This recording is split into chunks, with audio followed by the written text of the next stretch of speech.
ಯಾರೋ 2 ನಿಮಿಷದಿಂದ ಈ ಆಟ ತುಂಬಾ ಸುಲಭ ಅಂತಿದ್ರು. ತುಂಬಾ ಸುಲಭ ಆಗಿದ್ರೆ ನಾನ್ಯಾಕೆ ಗೆಲ್ತಿದ್ದೆ, ನೀವ್ಯಾಕೆ ಸೋಲ್ತಿದ್ರಿ?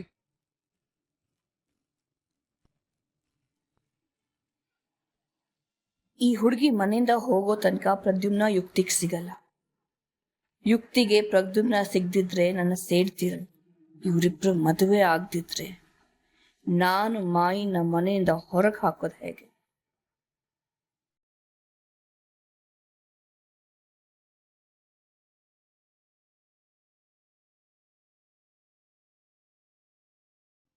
ನಿನಗೆ ನೋವಾದ್ರೆ ನನಗೆ ನೋವಾಗಲ್ಲ ಅನ್ಕೊಂಡಿದ್ಯಾ ದೇವು?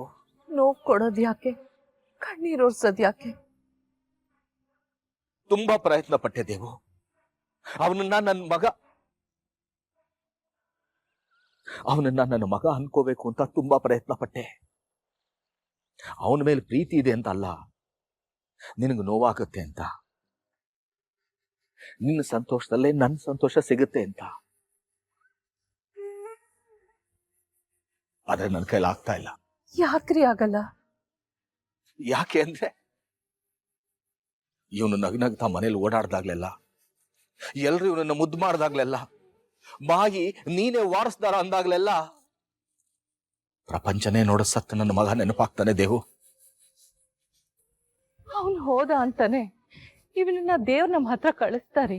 ಹಾಗಂತ ನೀನ್ ಅನ್ಕೊಂಡಿದ್ಯಾ ದೇವ್ಯಾನಿ? ನನಗೂ ಆಸೆ ಇತ್ತು, ನನ್ನ ರಕ್ತ ಹಂಚ್ಕೊಂಡು ಹುಟ್ಟದ ಮಗ ಎದೆ ಎತ್ತರಕ್ಕೆ ಬೆಳಿತಾನೆ, ನಾನು ಹೆಮ್ಮೆಯಿಂದ ಎಲ್ಲಾರ್ಗೂ ಹೇಳ್ಕೊಂಡು ಖುಷಿ ಪಡ್ಬೋದು ಅಂತ. ಆದ್ರೆ ನೀವು 100 ಕಾಲ ಬದುಕಲಿ ಅಂತ ಮೃತ್ಯುಂಜಯ ಹೋಮ ಮಾಡ್ತಾ ಇದ್ದಾರೆ, ಅದಕ್ಕೆ ನಾನು ಕೂತ್ಕೋಬೇಕು. ಯಾವ ಕೈನಲ್ಲಿ ಯಾರಿಗೂ ಗೊತ್ತಾಗದಾಗ ನನ್ನ ಮಗನ ಮಣ್ಣು ಮಾಡಿದ್ನೋ, ಅದೇ ಕೈನಲ್ಲಿ ಇವನಿಗೆ ಆಯಸ್ ಜಾಸ್ತಿ ಆಗಲಿ ಅಂತ ಪೂರ್ಣಾಹುತಿ ಕೊಡಬೇಕು.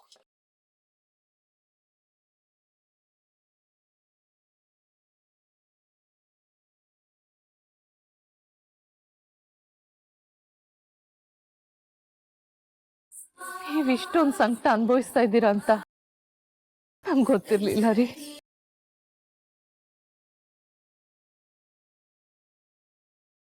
ನಾನಿದು ಚಿಕ್ಕವನಾಗೋ. ನಿಮಗಷ್ಟು ಕಷ್ಟ ಆದ್ರೆ ಕುತ್ಕೋಬೇಡಿ ಪೂಜೆಗೆ, ನಾನು ಮಾಯಿ ಹತ್ರ ಮಾತಾಡ್ತೀನಿ.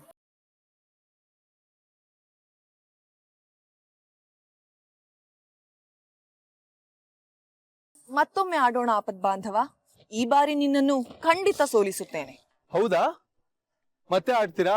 ಮತ್ತೆ ಸೋಲ್ಸ್ತೀರಾ? ನೋಡೇ ಬೇಡ, ಬನ್ನಿ ಚಾಲೆಂಜ್, ಬನ್ನಿ ಬನ್ನಿ ಬನ್ನಿ.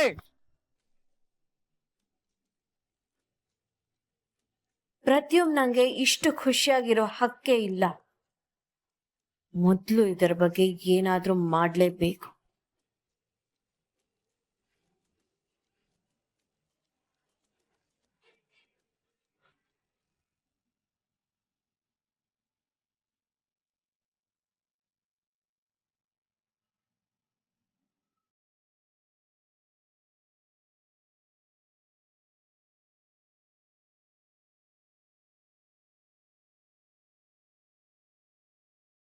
ಆಪದ್ ಬಾಂಧವ, ನಿನಗೆ ಯಾವ ದುಃಖವೂ ತಾಗದ ಹಾಗೆ ನೋಡಿಕೊಳ್ಳುತ್ತೇನೆ.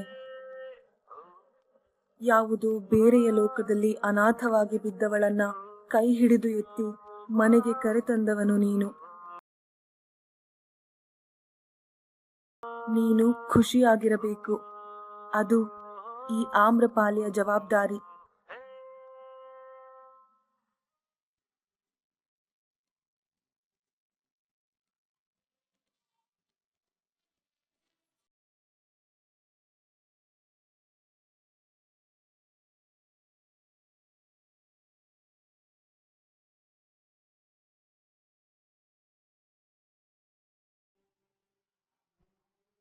ಅಮ್ಮ, ಹೋಮಕ್ಕೆ ಈ ಸೀರೆ ಉಟ್ಕೊಳ್ಳಮ್ಮ, ಎಷ್ಟು ಚೆನ್ನಾಗಿದೆ.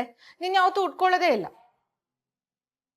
ಯಾವುದೋ ಒಂದು ಉಟ್ಕೋತೀನಿ ಬಿಡೆ, ಹೋಮ ನೆಮ್ಮದಿಯಾಗಾದ್ರೆ ಸಾಕು.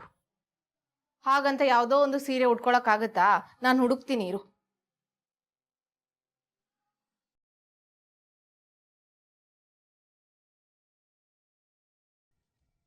ಅಮ್ಮ, ನಿನ್ಗೊಂದು ವಿಷಯ ಹೇಳ. ಆ ಯುಕ್ತಿಗೂ ಅಣ್ಣಂಗೂ ಮ್ಯಾಚೇ ಆಗಲ್ಲ. ಅಣ್ಣ ಈಸ್ಟ್ ಅಂದ್ರೆ ಅವಳು ವೆಸ್ಟ್ ಅಂತಾಳೆ. ಎಷ್ಟು ಕೊಪ್ ತೋರಿಸ್ತಾಳೆ ಗೊತ್ತಾ?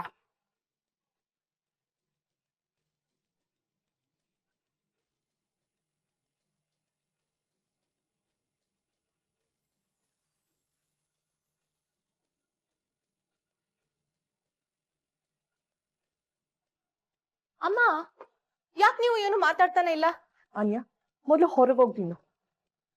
ಬಟ್ ಮಾರ್ಕ್ಸಿ ಬನ್ನಿ ಅಲ್ಲಮ್ಮ. ಬಟ್ ಅನ್ಯ, ಈಗ ನಿನ್ ಹತ್ರ ಮಾತಾಡಕ್ ನಂಗೆ ಇಷ್ಟ ಇಲ್ಲ. ಆಮೇಲೆ ಬಾ ಹೋಗು. ಅಲ್ಲಮ್ಮ. ಅಯ್ಯೋ ಅಮ್ಮ, ಅಮ್ಮ ಓಪನ್ ದ ಡೋರ್. ಓ, ಯುಕ್ತಿ ಬಗ್ಗೆ ಮಾತಾಡಿದಕ್ಕೆ ನನ್ನನ್ನು ಹೊರಗೆ ಹಾಕಿದ್ಯಾ ನೀನು? ನಿನ್ಗಿಷ್ಟ ಇಲ್ಲ ಅಂದ್ರೆ ಯಾರ್ ಮಾತು ಕೇಳಲ್ಲ ನೀನು?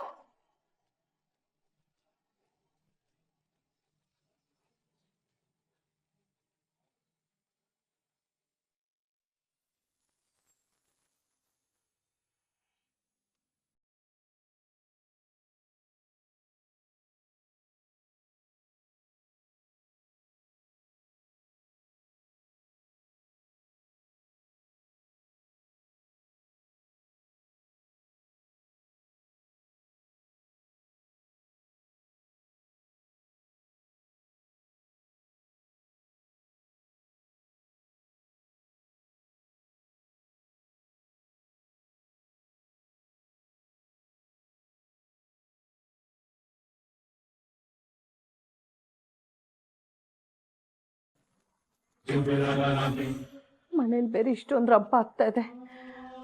ಮುಂದೆ ಏನಾಗುತ್ತೋ ಏನೋ.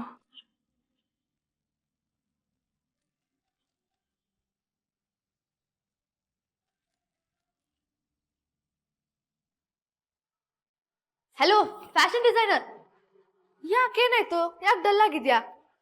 ಅಮ್ಮ ನನಗ್ ಬೈದ್ಬಿಟ್ರು. ನೀನೇನೋ ಮಾಡಿರ್ತ್ಯಾ, ಅದಕ್ ಬೈದಿರ್ತಾರೆ. ಇಲ್ಲ ಕಣೆ, ಯುಕ್ತಿ ಬಗ್ಗೆ ಮಾತಾಡಕ್ ಬಂದೆ, ಅಷ್ಟಕ್ಕೆ ನನಗ್ ಮಾತಾಡಕ್ ಇಷ್ಟ ಇಲ್ಲ ಅಂತ ಬೈದ್ಬಿಟ್ಟು ಕಳ್ಸ್ಬಿಟ್ರು. ಸರಿ ಅದ್ ಬಿಡು, ನನಗೊಂದು ಮಜಾ ತೋರಿಸ್ಬೇಕು. ನೀನಾದಣ್ಣ ಎಲ್ಲಿ?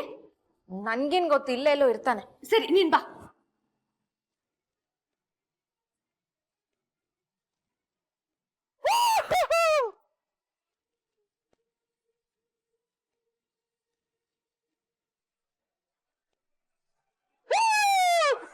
ನೀನು ಏನೋ ಮೋಸ ಮಾಡುತ್ತಿದ್ದೀಯಾ ಆಪದ್ ಬಾಂಧವ. ಮೋಸನಾ? ಅಲ್ಲದೆ ಮತ್ತೇನು, ನನ್ನನ್ನು ನೀನು ಸೋಲಿಸುತ್ತಿದ್ದೀಯಾ ಎಂದರೆ ಮೋಸವೇ ಅಲ್ಲವೇ? ಅಂದ್ರೆ ನಾನ್ ಗೆಲ್ಬಾರ್ದು ಅಂತನಾ?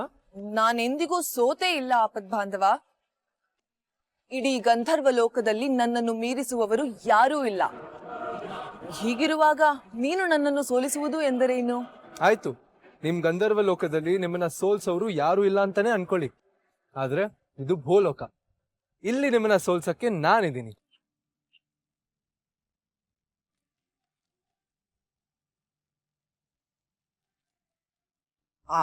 ಈ ಆಟವೇ ಸರಿ ಇಲ್ಲ.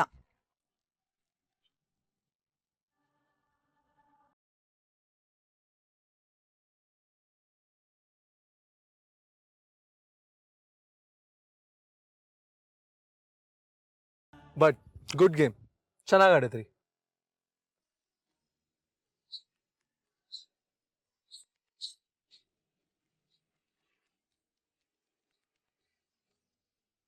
Shake shake.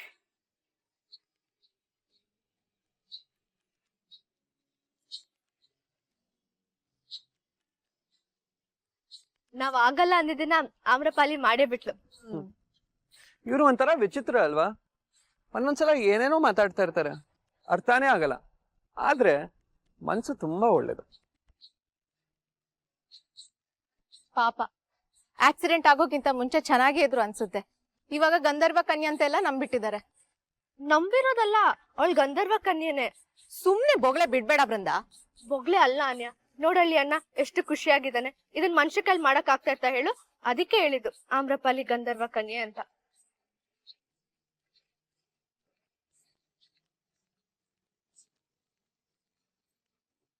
ಈ ಜನುಮವೇ ಆಹಾ ದೊರತಿದೆ ರುಚಿ ಸವಿಯಲು. ಏ ಇಡಿಯಟ್, ಯಾಕೋ ಕಿರಿಸಿದೆ? ಅದು ನಾನು ಹಾಡ್ತಾ ಇದ್ನಾ, ತಿರ್ಗದ್ನಾ, ನಿಮ್ಮ ನೋಡಿದ್ನಾ. ಅಯ್ಯಪ್ಪ, ಅಂದ್ರೆ ನಾನ್ ಭಯಾನಕವಾಗಿದ್ದೀನಾ? You fool. ಸಾರಿ ಅಕ್ಕ. ಅಕ್ಕನಾ? So middle class. ಮ್ಯಾಮ್ ಅಂತ ಕರಿಬೇಕು. ಸರಿ, ಏನ್ ಮಾಡ್ತಾ ಇದೀಯಾ? ಅದು ಪ್ರದ್ಯುಮ್ನ ಅಣ್ಣ ಎಲ್ರು ಊಟಕ್ಕೆ ಬರ್ತಾರೆ ಅಂತಂದ್ರ, ಅದಕ್ಕೆ ರೆಡಿ ಮಾಡ್ತಾ ಇದ್ದೆ. ಮಾಡ್ಬೇಡ.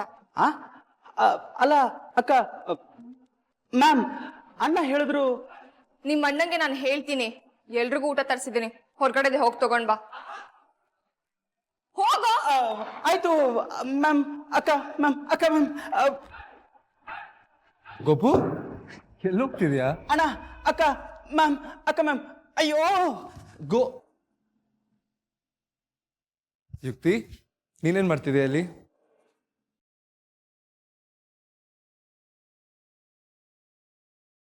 ಬೇರೆಯವ್ರ ಕೈಲಿರೋ ಚಿನ್ನದ ಬಳೆ ಕಸ್ಕೋಬೇಕು ಅಂದ್ರೆ ಮೊದಲು ಅವ್ರ ಕೈಗೆ ಬೆಣ್ಣೆ ಹಚ್ಚಬೇಕು. ದೊಡ್ಡೋರಿಗೆ ನಾನ್ ಬೆಣ್ಣೆ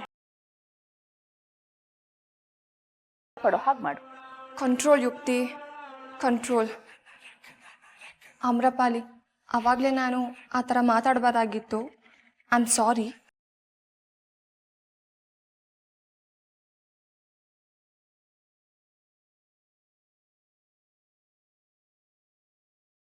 ಅವಳಿಗೆ ಸಾರಿ ಅಂದ್ರೆ ಏನು ಅಂತ ಗೊತ್ತು. ನಾನು ಅವಳಿಗೆ ಹೇಳ್ಕೊಟ್ಟಿದ್ದೀನಿ.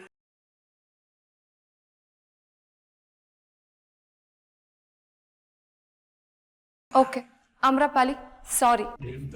ನನ್ನನ್ನು ಕ್ಷಮಿಸಿದ್ದೀಯಾ ಎಂದು ನಂಬುತ್ತೇನೆ ಮಾನವೇ. ನೀನ್ ಯಾಕೆ ನನ್ನ ಮಾನವೇ ಅಂತೀಯಾ? ನನ್ನ ಹೆಸರು ಯುಕ್ತಿ. ಕ್ಷಮಿಸು ಯುಕ್ತಿ. ನಿಮ್ಮೆಲ್ಲರ ಜೊತೆನೂ ಜಗಳ ಮಾಡಿದೆ. I am sorry.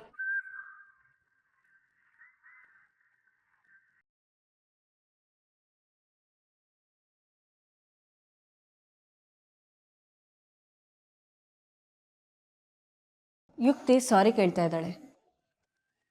Anya, Ninad, Brinda,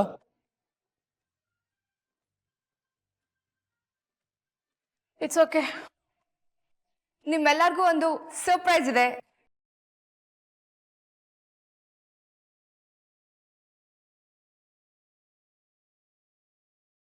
ಪ್ರೈಸಾ? ಏನದು ಯುಕ್ತಿ? 2 ನಿಮಿಷ ಗೊತ್ತಾಗತ್ತೆ.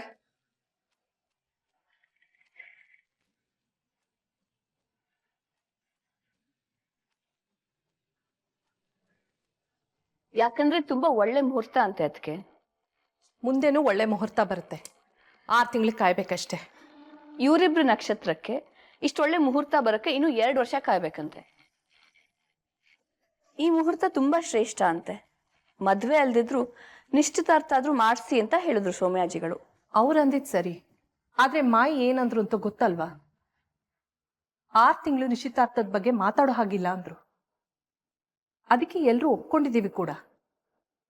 ಪ್ರದ್ಯುಮ್ನ ಯುಕ್ತಿಗೆ ಸ್ವಲ್ಪ ಟೈಮ್ ಕೊಡೋಣ. ಅವರಿಬ್ಬರಿಗೂ ಒಪ್ಪಿಗೆ ಇದೆ ಅಂದ್ರೆ ಆಮೇಲೆ ಮದ್ವೆ ಮಾಡೋಣ. ಈ ಮದ್ವೆ ನಡೆಯುತ್ತೆ ಅಂತ ಮಾತು ಕೊಟ್ಟಿದ್ದೀರಾ ಅದಕ್ಕೆ? ನಾನ್ ಮದ್ವೆ ಬೇಡ ಅಂತಿಲ್ಲ ಈಶ್ವರಿ. 6 ತಿಂಗಳು ಮುಗಿಲಿ, ಆಮೇಲೆ ಮಾತಾಡೋಣ.